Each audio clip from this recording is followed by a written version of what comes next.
Start. માનવીના શરીરમાં દરેક અંગનું મહત્વ હોય છે. જો કોઈ પણ અંગ ખામીયુક્ત હોય તો જીવનમાં નાની મોટી તકલીફો પડતી હોય છે. સામાન્ય જીવન ન જીવી શકતા વિકાસ રૂંધાય છે. તેથી જીવન પ્રત્યે અણગમો પણ થતો હોય છે. પરંતુ જ્યારે સમયસર ઈલાજ અને સારવાર થાય તો જીવન આનંદથી જીવી શકાય છે. આવું જ કંઈક બન્યું છે રાજકોટ જિલ્લાના રાજકોટ તાલુકાના હલેંડા ગામના મજૂરી કરતા એક પરિવારમાં. ગત તારીખ 16 જૂન 2024ના રોજ એક જરૂરિયાતમંદ પરિવારમાં મયુરીનો અધૂરા મહિને જન્મ થયો, જેને લીધે તે એનિમિક હતી અને તેને આંખના પડદાની બીમારી હતી.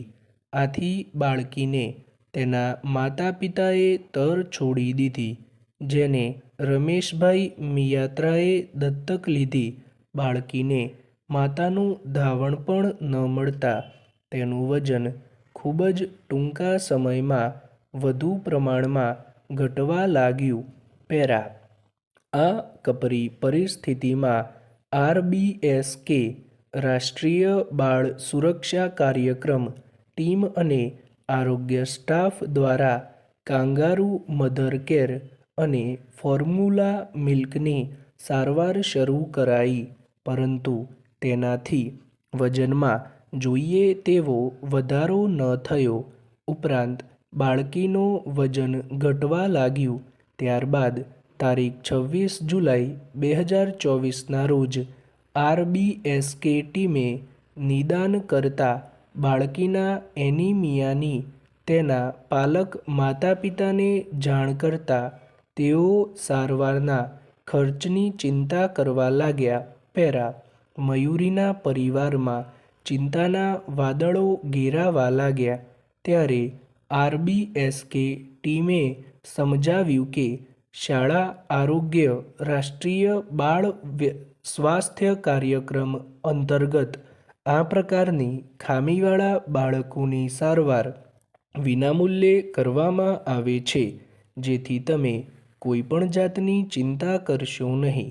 આ સાંભળીને પરિવારજનોને હાશકારો થયો.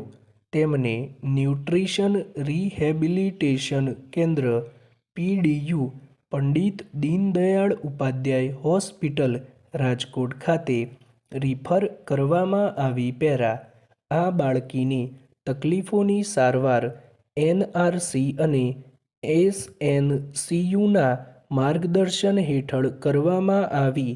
હાલ આ બાળકી સંપૂર્ણ તંદુરસ્ત છે. તેના પાલક માતા પિતા અને પરિવારજનો ખુશ છે. આથી મયુરીના પાલક માતા પિતાએ ભાવવિભોર થઈને આરોગ્ય તંત્ર, રાષ્ટ્રીય બાળ સ્વાસ્થ્ય કાર્યક્રમની ટીમ અને તેની સાથે જોડાયેલા તબીબોના સદાય ઋણી રહેશે તેવો ભાવ વ્યક્ત કર્યો હતો. પેરા. ગુજરાતની સરકારી કચેરીઓ પણ હવે વીજ બિલ મુક્ત થવા ભણી છે, જેનાથી આગામી સમયમાં સરકારને કરોડો રૂપિયાની બચત થશે. ગુજરાત ઉર્જા વિકાસ નિગમની પહેલથી સરકારી કચેરીઓમાં સોલાર રૂફટોપ સિસ્ટમ ઇન્સ્ટોલ થઈ રહી છે. ઓવર.